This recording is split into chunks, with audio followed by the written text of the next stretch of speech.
بسم اللہ الرحمن الرحیم۔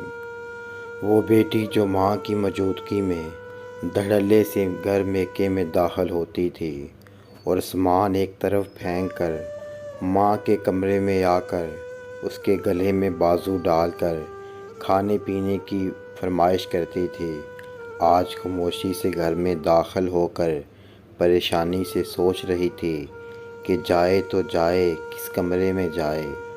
اتنے میں بھائی آئے اور سلام کا جواب دے کر اپنے اپنے کمروں میں چلے گئے۔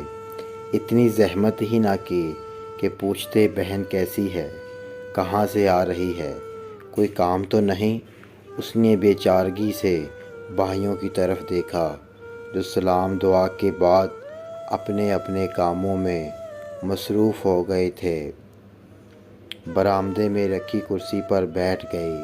اس کا دل کسی کے گلے لگ کر دہاڑے مار مار کر رونے کو کر رہا تھا، لیکن کس کے گلے لگے، کس کو اپنا دکھ سنائے، کیونکہ وہ کندھا تو چلا گیا جس پر سر رکھ کر سارے دکھ سنائے جاتے تھے، وہ ہستی تو چلی گئی جس کے ایک تسلی بھرے بول سارے غم دھل جاتے تھے۔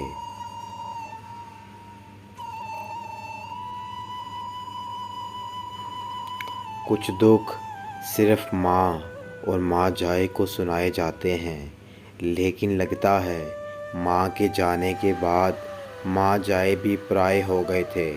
اتنی دیر میں پانی آیا اور وہ بڑی مشکل سے اسے اپنے حلق میں انڈیل کر بامشکل اپنے امڑتے آنسوؤں کو روکتی ہوئی الوداعی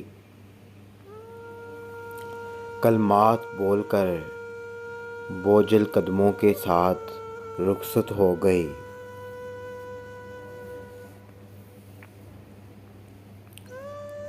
مائیں کیوں چلی جاتی ہیں؟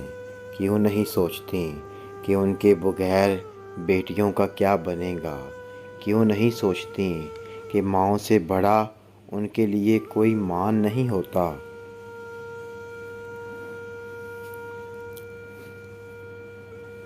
اللہ سب کی ماؤں کو جو اس دنیا سے چلی گئی ہیں ان کی مغفرت فرمائے، اور بھائی جو بہنوں کا مان ہوتے ہیں انہیں اس مان کو برقرار رکھنے کی توفیق دے۔